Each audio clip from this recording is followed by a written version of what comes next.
What's up YouTube? This is Coach Donnie with ElevateYourself.org.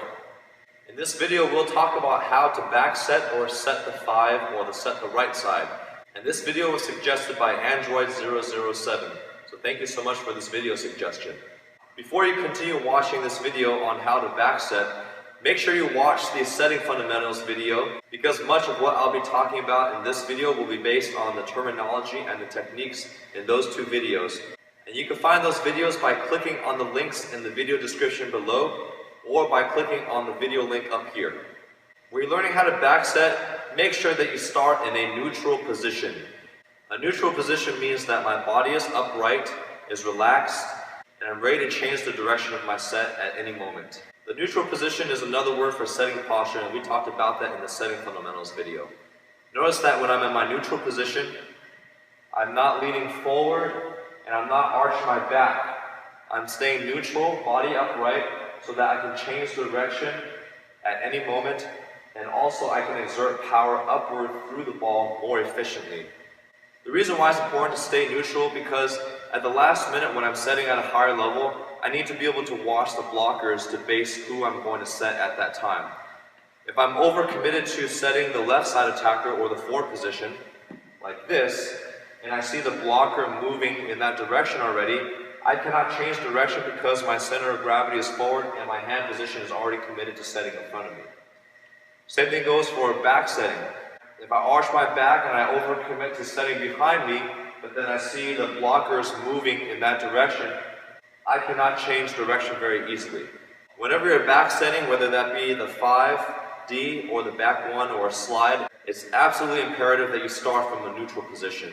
The biggest mistake that people make when they're about to back set is they give it away too early by arching their back. Or they use too much back, which is a very inefficient way to exert power when you're setting.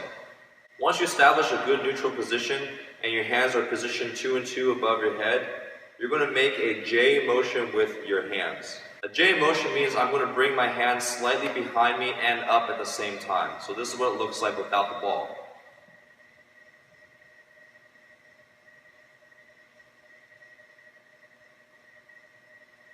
When you're setting, make sure that your thumbs are under the ball and that my index fingers are behind the ball. This is what the J motion looks like with the ball.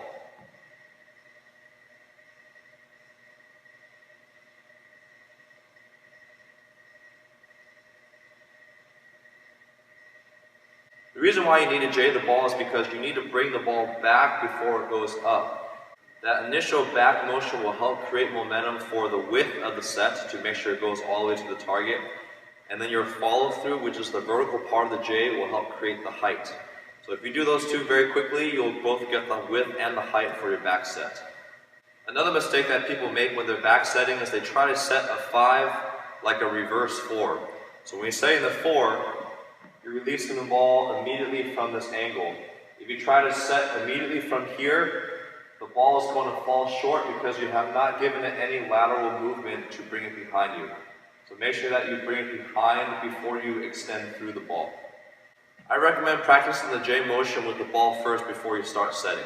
And this is what that drill looks like.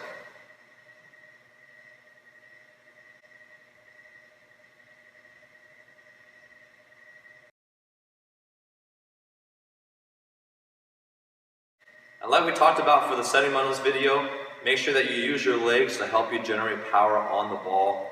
It's okay to lean back to help you follow through your back set, but still majority of my power and my change of direction should be generated by my hands, elbows, shoulders, and my legs. Here are a few drills that you can do on the court to help you get used to practice setting on the net. The first drill is to practice setting without a ball, where I'm starting on the net in my open position, just like we talked about in the setting fundamentals video, then hopping and squaring up in one motion, and then practicing my J motion. And notice that when I'm back setting the ball, I'm trying to use my legs for a lot of the power, and then my hands to change direction.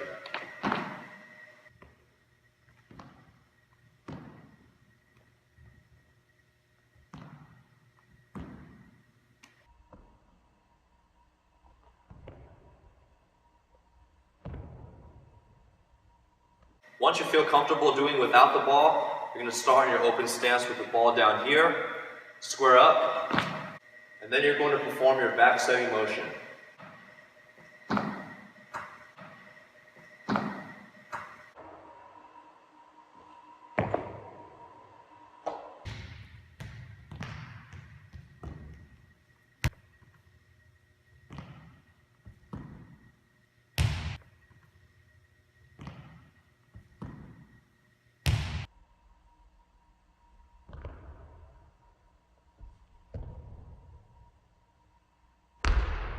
After you feel comfortable doing it with the ball in your hand, then you're going to have someone toss the ball to you like someone's passing, and you're going to wait for the ball in a squared position. Start in your open stance, then when they're about to toss the ball, you're going to square up, receive the ball over your shoulder, catch it to make sure that you can catch it 2 and 2 in a neutral position, and then release the ball behind you. The reason why it's important to learn how to catch it first is to make sure that your body is neutral and that your hands are even.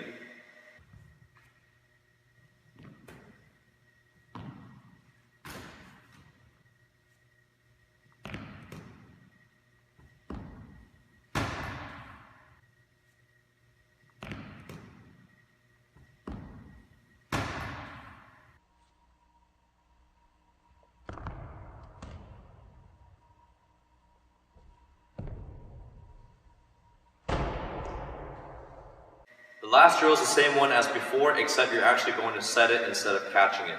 And make sure you meet the ball a few inches away from your head. You don't want to wait to catch it before you set it, otherwise it will be considered a lift. A good height for a back set is 2 to 3 antenna heights above the net. An antenna height is measuring from the top of the net to the top of the antenna, and that's what I consider one antenna height. Make sure that when you're back setting, it's the exact same thing as your front setting. You still want to make sure that you freeze to your target and then you hold position for accuracy.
Thanks so much for watching this video. If you have any other questions regarding volleyball, athletic training, or fitness, please leave them in the comments below. Otherwise, I'll see you guys in the next video.